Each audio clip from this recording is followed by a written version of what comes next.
அடியேன் ராமானுஜதாசன். அனைவருக்கும் வணக்கம். இன்னைக்கு நம்ம பெரியாழ்வார் திருமொழியில் 4ஆம் பத்து 1ஆம் திருமொழி. இதில் ஆழ்வார் எம்பெருமான தேடுபவர்கள் விபவ அவதாரங்களை நினைவு கூறுவது மூலம் பக்தியை உயர்த்த வழிவகுக்கும் என்பதை இந்த பாசுரங்கள் மூலம் நமக்கு அறிவுறுத்துகிறார். வாருங்கள், ஆழ்வார் எவ்வாறெல்லாம் நமக்கு எம்பெருமான நினைவு கூறலாம் என்பதை கூறுகிறார் என்பதை பார்க்கலாமா? கதிராயிரம் இரவி கலந்து எரித்தால் ஒத்த நீள்முடியன் எதிரில் பெருமை இராமனை இருக்கும் இடம் நாடுதிரேல் அதிரும் கழற்பொருள் தோள் இரணியன் ஆகம் பிளந்து அறியாய் உதிரம் அலைந்த கையோடு இருந்தானை உளவா கண்டார் உளர். 1000 சூரியர்கள் ஒன்றிணைந்த தங்கள் அளவற்ற ஒளிக்கிரணங்களுடன் ஜொலிப்பது போல நீண்ட கிரீடத்தை அணிந்த ராமனை தேடுகிறீர்களா? அப்படியானால் அதிரும்படி ஒளி எழுப்பும் தண்டையை அணிந்த திரண்ட தோள்களை உடைய ஹிரண்யகசுபுவின் மார்பை கிழித்து இரத்தம் தோய்ந்த கைகளுடன் நெருசம் அவதாரம் எடுத்தவனை சேவித்தவர்களிடம் போய் கேளுங்கள், அவர்கள் சொல்வார். நாந்தகம், சங்கு, தண்டு, நான்மொழி சார்ங்கம், திருச்சக்கரம் ஏந்து பெருமை இராமனை இருக்குமிடம் நாடுகிறேல் காந்தள் முகிழ் விரர் சீதைக்கு ஆகி கடுஞ்சிலை சென்று இருக்க வேந்தர் தலைவன் ஜனகராஜன் தன் வேள்வியர் கண்டார் உளர். வாள், சங்கு, கதை, நானோசையுடைய வில், சக்கரம் என்ற பஞ்ச ஆயுதங்களை தனது திருக்கையில் ஏந்தியிருக்கும் பெருமை நிறைந்த ராமன் இருக்கும் இடம் தேடுவீர்கள் என்றால், அழகிய செம்மையான நிறமுடைய பூக்களின் இதழ்களை ஒத்த விரல்களை உடைய சீதா பிராட்டியை அடைவதற்காக அரசர்களுக்கெல்லாம் தலைவனான ஜனக மகாராஜாவின் யஜ்ஞசாலைக்கு சென்று கடினமான வில்லை முறித்த நிகழ்வை பார்த்தவர்களிடம் போய் கேளுங்கள்.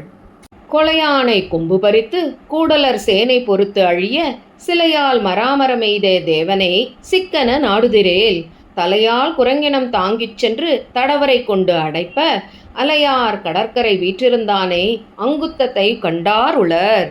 ஆட்களை கொள்ளும் குவலையா பீடத்தின் கொடிய யானையின் கொம்புகளை பறித்து அரக்கர்கள் அழியும்படி போரிட்டு ஒரே பானத்தால் 7 சால மரங்களை துளைத்தவனை தேடுகிறீர்களா என்றால், குரங்குகள் பெரிய பெரிய பாறாங்கற்களை தூக்கி கொண்டு போய் கடலில் பாலம் அமைத்த போது கடற்கரையில் அலைகள் திருவடியில் மோதும்படி அமர்ந்திருந்த இராமனை கண்ணார சேவித்தவர்களை போய் கேளுங்கள். தோயம் பரந்த நடுவு சூழலில் தொல்லை வடிவு கொண்ட மாய குழவியதனை நாடுறில் வம்மின் சுவடு உரைக்கேன். 1000 மடமகள் பின்னைக்கு ஆகி அடல் விடை 7னையும் வீய பொறுத்து வியர்த்து நின்றானை மெய்மையே கண்டார் உளர். ஊழி காலத்தில் உலகெங்கும் நீர் சூழ்ந்த வேளையில் தனது பெரிய உருவத்தை சிறியதாக ஆக்கி உலகங்களை அனைத்தையும் தன் வயிற்றில் கொண்டவனை தேடுகிறீர்களா? வாருங்கள், உங்களுக்கு ஒரு அடையாளம் சொல்கிறேன். ஓர் இடைக்குல பெண்ணான நற்பின்னைக்காக 7 முரட்டு காளைகளை அடக்கி அந்த காளையால் வியர்த்து நிற்கும் கண்ணனை பார்த்தவர்களிடம் போய் கேளுங்கள். நீர் ஏறு செஞ்சடை நீலகண்டனும் நான்முகனும் முறையால் சீறு ஏறு வாசகஞ்செய்ய நின்ற திருமாலை நாடுதிரேல் வாரியேறு கொங்கை உறுப்பினியை வலிய பிடித்து கொண்டு தேரேற்றி சேனை நடுவு போர் செய்ய சிக்கனக் கண்டார் உளர். சிவப்பு நிற முடியும் விஷம் உண்டதால் நீல நிற தொண்டையையும் உடைய சிவபெருமானும் 4 சிரங்களை உடைய பிரம்மனும் சேவித்து ஸ்தோத்திரம் பண்ணி நிற்கும் எம்பெருமானை தேடுகிறீர்களா? அப்படியானால் கேளுங்கள், சொல்கிறேன் ஒரு அடையாளம். கச்சை அணிந்த ருக்மணி தேவியை அபகரித்து கொண்டு தேரில் வரும்போது தடுத்தவர்களை வென்றவனை பார்த்தவர்களிடம் போய் கேளுங்கள், அவர்கள் கண்ணனை பற்றி கூறுவர். பொல்லா வடிவு உடைய பேச்சு துஞ்ச புணர்முலை வாய்மடுக்க வல்லானை மாமணி வண்ணனை மருவுமிடம் நாடுதிரேல் 10,000 பெரும் தேவிமாரோடு பவ்வம் எரி துவரை எல்லாரும் சூழ சிங்காசனத்தை இருந்தானே கண்டார் உளர். கொடூரமான தோற்றமுடைய பூதனை என்ற அரக்கியை பாலருந்துவது போல் அவள் உயிரை மாய்த்த மாயவனான நீல நிற கண்ணனை தேடுகிறீர்களா? துவாரகா பட்டணத்தில் 1000 தேவியருடன் சிங்காசனத்தில் அமர்ந்த கோலத்தில் தரிசித்தவர்கள் பலர் உள்ளனர், அவர்களிடம் போய் கேளுங்கள். வெள்ளை விழிசங்கு வெஞ்சுடர் திருச்சக்கரம் ஏந்துகையன் உள்ள இடம் வினவில் உமக்கு இறைவம்மின் சுவடு உரைக்கேன். வெள்ளை புரவி குரங்கு வெல்கொடி தேர்மிசை முன்பு நின்று கள்ளப் படைத்துணை ஆகி பாரதம் கை செய்ய கண்டாருளர். எம்பெருமானின் அதரம் சுவைத்த சங்கை ஏந்தியவனும் எம்பெருமானின் ஆணைக்கு இணங்க அடியார்களை ரட்சித்த சக்கரத்தை ஏந்தியவனை தேடுவீர்களாயின், வெள்ளை குதிரைகள் பூட்டப்பட்ட குரங்கின் சின்னம் பதித்த வெற்றி கொடி கட்டப்பட்ட தேரில் நின்று பஞ்ச பாண்டவர்களுக்காய் பலவித கள்ளத்தனமான செயல்களை செய்து பாரத போரில் அவர்களுக்கு வெற்றி பெற செய்து காத்து நின்றவனை எண்ணிறந்தவர்கள் கண்டனர்.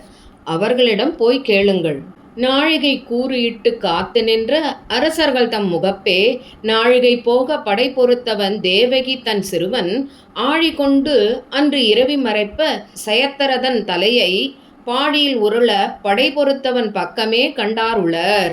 அரசர்கள் 30 நாழிகைகள் காத்து நிற்க அவர்கள் முன்னிலையிலேயே தன் சக்கரத்தால் சூரியனை மறைத்து மாயம் செய்து ஜெயத்ரதனை மாய்க்கச் செய்தவனை தேடுகிறீர்களா? அப்படியானால் அந்நிகழ்வை கண்ணார கண்டவர்கள் எண்ணிறைந்தவர். அவர்களிடம் போய் கேளுங்கள். மண்ணும் மலையும் மறிகடல்களும் மற்றும் யாவும் எல்லாம் திண்ணம் விழுங்கி உமிழ்ந்த தேவனை சிக்கன நாடுகிறேல். என்னற்கு அரியது ஓர் ஏனமாகி இருநிலம் புக்கு இடந்து வண்ணக் கருங்குழல் மாதரோடு மணந்தானை கண்டார் உளர். பிரளய காலத்துல பூமி அலைகளை உடைய கடல் மற்றும் மலைகளை உண்டு பின்பு பிரளயம் முடிந்து அவற்றை வெளிக்கொணர்ந்த பெருமானை தேடுகிறீர்களா? அப்படியானால் பெரிய வராகமாக ஒப்பற்ற வடிவம் கொண்டவன் கடலடியில் பூமியை மறைத்தவனான ஹிரண்யாக்ஷணனை வதைத்து பூமி தேவியை அவளுக்கு வழியேற்படா வண்ணம் மேல் தூக்கி வந்து அவளை மனம் புரிந்தவனை கண்டவர்களிடம் போய் கேளுங்கள். கரிய முகில் புரை மேனி மாயனை கண்ட சுவடு உரைத்து புரவி முகம் செய்து சென்னல் ஓங்கி விளைகழனி புதுவை திருவிற்பொலி மறைவாணன் பட்டர்பிரான் சொன்ன மாலை 10 பரவும் மனமுடை பத்தருளார் பரமனடி சேர்வர்களே. கருமேகம் போன்ற நிறத்தை உடையவனும் அதிசயங்கள் நிறைந்தவனுமான கண்ணனை கண்ட அடையாளங்களாக செழித்து வளைந்த குதிரை முகம் போல் தலைகுனிந்து வளைந்த வயல்களை உடைய ஸ்ரீவில்லிபுத்தூரின் செல்வம் நிறைந்தவரான பெரியாழ்வார் மாலையாக தொகுத்த இந்த 10 பாசுரங்களை முறையாக சேவிப்பவர்களான பக்தர்கள் அந்த எம்பெருமானின் திருவடியை அடையப் பெறுவர் என்று ஆழ்வார் பல ஸ்ருதி கூறுகிறார்.